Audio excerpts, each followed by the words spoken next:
नमस्कार। आज हम एक बहुत ही दुखद घटना पर बात करने वाले हैं। जी। 12 जून 2025 एयर इंडिया उड़ान 17-1 का हादसा।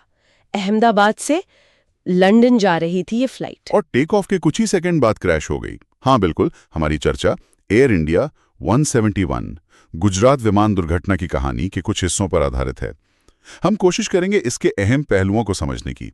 ये वाकई एक दिल दहला देने वाली घटना है, खासकर इसलिए कि इसमें बोइंग 787 ड्रीम लाइनर जैसा विमान शामिल था। हाँ, वही तो, इतना आधुनिक विमान। जी, अपनी टेक्नोलॉजी और सेफ्टी के लिए जाना जाता है। इसका इस तरह हादसे का शिकार होना मतलब कहीं गंभीर सवाल खड़ा करता है। बिल्कुल। तो हुआ ये कि उड़ान AI 171 ये ड्रीम लाइनर अहमदाबाद एयरपोर्ट से दोपहर 1:38 बजे उड़ा। लंदन गैटविक जा रहा था। विमान में 230 यात्री थे और 12 क्रू मेंबर्स, ज्यादातर भारतीय और ब्रिटिश नागरिक। कुछ पुर्तगाल और कनाडा से भी थे शायद। जी। और सबसे चौंकाने वाली बात जो आपने कही कि टेक ऑफ के सिर्फ 30 सेकंड के अंदर। हाँ, लगभग 30 सेकंड सब कुछ बदल गया। दोनों इंजन हवा में ही बंद हो गई एक साथ। दोनों इंजन एक साथ? ये तो बहुत ही अजीब है। बेहद असामान्य और खतरनाक। पायलट्स ने तुरंत मेडे कॉल तो भेजा, मतलब इमरजेंसी सिग्नल। लेकिन उतनी कम ऊंचाई पर बिना इंजन पावर के? हाँ, विमान को संभालना लगभग नामुमकिन था। ये सोचना भी मुश्किल है कि इतनी जल्दी कैसे, और फिर विमान सीधे अहमदाबाद के बीजे मेडिकल कॉलेज हॉस्टल पर। जी, हॉस्टल की बिल्डिंग पर गिरा। टक्कर इतनी जबरदस्त थी, जाहिर है कि बड़ा धमाका हुआ, आग लग गई, जिससे हॉस्टल और आसपास के घरों को भी काफी नुकसान हुआ होगा। नुकसान तो हुआ ही, लेकिन सबसे बड़ा नुकसान जानों का था। कुल मिलाकर 260 लोगों की मौत हुई इस हादसे में। 260? ये बहुत बड़ा आंकड़ा है। हाँ, इसमें विमान में सवार 241 लोग थे, यात्री और क्रू, और जमीन पर भी 19 लोग मारे गए। ओह, वो कौन थे? ज्यादातर हॉस्टल के छात्र और कुछ कर्मचारी। ये तो बहुत ही भयानक है। लेकिन सुनने में आया कि कोई बचा भी है। हाँ, ये एक तरह का चमत्कार ही कहेंगे। एक यात्री विश्वास कुमार रमेश, ब्रिटिश भारतीय व्यवसायी। अच्छा। वो सीट 11A पर थे। वो इस हादसे में अकेले जीवित बचे। चोटें गंभीर थीं, लेकिन जान बच गई। अविश्वसनीय। अच्छा, तो जांच का क्या हुआ? जाहिर है तुरंत शुरू हो गई होगी। बिल्कुल।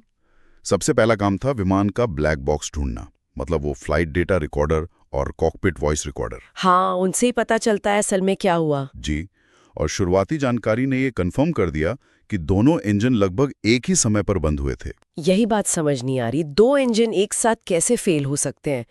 मतलब डिजाइन तो इसी हिसाब से होगा कि एक फेल हो तो दूसरा संभाले। सही बात है। यही चीज जांच को सबसे ज्यादा उलझा रही है। क्या ये कोई बड़ी तकनीकी खराबी थी या कुछ और? कुछ और मतलब? जैसे कि किसी तरह की तोड़फोड़, यानी साबोटाज की आशंका। हालांकि अभी तक इसके कोई सबूत नहीं मिले हैं, पर इसे रूल आउट नहीं किया गया है। हाँ, मुख्य फोकस इंजन पर है। क्या कोई मैन्युफैक्चरिंग डिफेक्ट था, या डिजाइन में कोई बड़ी खामी, या फिर विमान के रख रखाव में कोई बड़ी चूक हुई? शुरुआती जांच में कुछ और वजहें खारिज हुई हैं, जैसे फ्लैप या गियर। हाँ, शुरुआती सिमुलेशन में ऐसा कुछ नहीं लगा कि फ्लैप या लैंडिंग गियर की वजह से ऐसा हुआ हो। तो मुख्य शक अभी भी इंजन या किसी बाहरी दखल पर है। जांच बहुत कॉम्प्लेक्स है। और इस जांच में कौन-कौन शामिल है? सिर्फ भारत की टीम? नहीं, भारत की AAIB यानी एयर एक्सीडेंट इन्वेस्टिगेशन ब्यूरो तो लीड कर ही रही है। हाँ।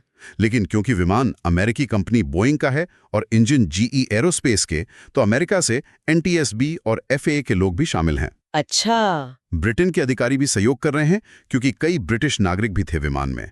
तो ये एक बड़ी इंटरनेशनल जॉइंट इन्वेस्टिगेशन टीम है। समझ गई। तो फाइनल रिपोर्ट आने में तो अभी समय लगेगा। हाँ, निश्चित रूप से इसमें वक्त लगता है।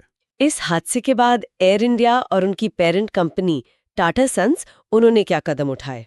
टाटा सन्स ने काफी तेजी से प्रतिक्रिया दी। पीड़ितों की मदद के लिए एक 500 करोड़ रुपए का फंड अनाउंस किया। 500 करोड़? जी, और हर मृतक के परिवार को 1 करोड़ रुपए मुआवजे का वादा किया।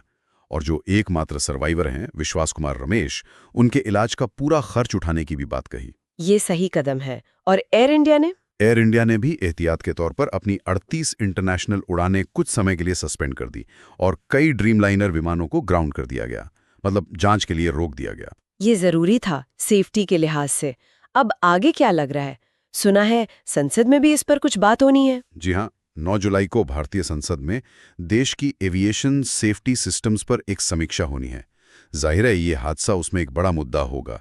मुख्य सवाल तो यही है कि इतना आधुनिक विमान ड्रीमलाइनर कैसे इस तरह फेल हो गया। बिल्कुल, यही सवाल सबके मन में है। ये सिर्फ एक विमान का हादसा नहीं है, ये पूरी प्रणाली पर, टेक्नोलॉजी पर भरोसे का सवाल है। हाँ वाकई, इस हादसे में 260 जानें चली गई। कितने सपने, कितने परिवार बिखर गए। हाँ, मानवीय क्षति तो अपार है और तकनीकी जांच अपनी जगह चलती रहेगी, लेकिन ये हादसा हमें एक बुनियादी सवाल पर सोचने को मजबूर करता है। वो क्या? कि हम आधुनिक तकनीक जैसे ड्रीमलाइनर में है उस पर कितना निर्भर रह सकते हैं और कैसे हम इसे मजबूत बुनियादी सुरक्षा प्रोटोकॉल के साथ बैलेंस करें ताकि इतने जटिल सिस्टम्स इस तरह की अप्रत्याशित एक साथ होने वाली विफलताओं मतलब कैस्केडिंग फेलियर्स के लिए ज्यादा रेजिलिएंट, ज्यादा मजबूत बन सकें। सही कहा। तकनीक और बुनियादी सुरक्षा के बीच सही संतुलन कैसे बने, ये वाकई सोचने वाली बात।